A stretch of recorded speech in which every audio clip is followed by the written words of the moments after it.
श्री सुखदेव जी महाराज राजा परीक्षित के प्रश्नों को सुन करके कृष्ण कथा विस्तार पूर्वक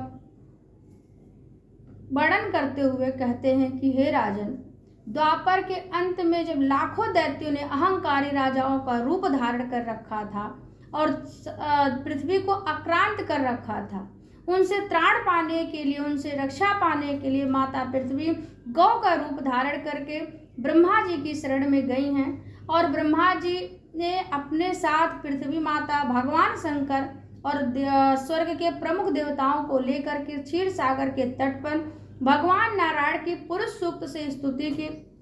और ब्रह्मा जी जब स्तुति करते करते वो ध्यानस्थ हो जाते हैं और समाधि अवस्था में ही उन्होंने आकाशवाणी सुनी।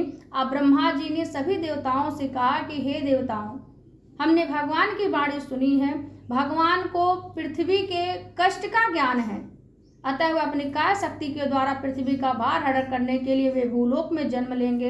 अतः जब तक वह पृथ्वी पर लीला करें तब तक तुम लोग भी अपने अंशों के साथ यदुकुल में जन्म लेकर के उनकी लीला में सहयोग दो। और ब्रह्मा जी देवताओं से कहते हैं कि हे देवताओं, वसुदेव गृहे साक्षात् भगवान पुरुषः परः जनिष्यति तत्प्रियार्थम संभवन्तु सुस्त्रियः।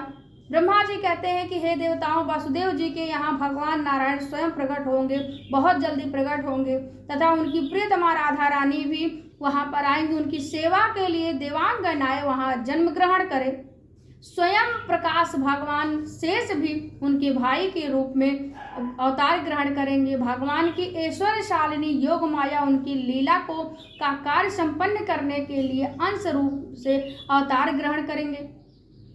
और ब्रह्मा जी इस प्रकार से देवताओं को आज्ञा दी तथा पृथ्वी माता को समझा बुझा करके अपने धाम को चले जाते हैं। यहाँ श्री सुखदेव जी महाराज कहते हैं कि हे परीक्षित, मथुरा के राजा हुए हैं उग्रसेन। उग्रसेन दो भाई थे, उग्रसेन और देवक। उग्रसेन के पुत्र थे कंस और देवक की पुत्री थी देवकी। उग्रसेन का जो पुत्र था कंस बड़ा दुष्ट था, बड़ा पापी, बड़ा अत्याचारी था। ना जाने कितने ब्राह्मणों, राजाओं, प्रजाजनों, ऋषियों, मुनियों को वह कारागार में बंद कर रखा था। कंस अत्याचारी तो था, पापी तो था, दुष्ट था, आताताई था, परंतु वह अपने चचेरी बहन को, देवकी को परम स्नेह रखता था, उनको बहुत मानता था।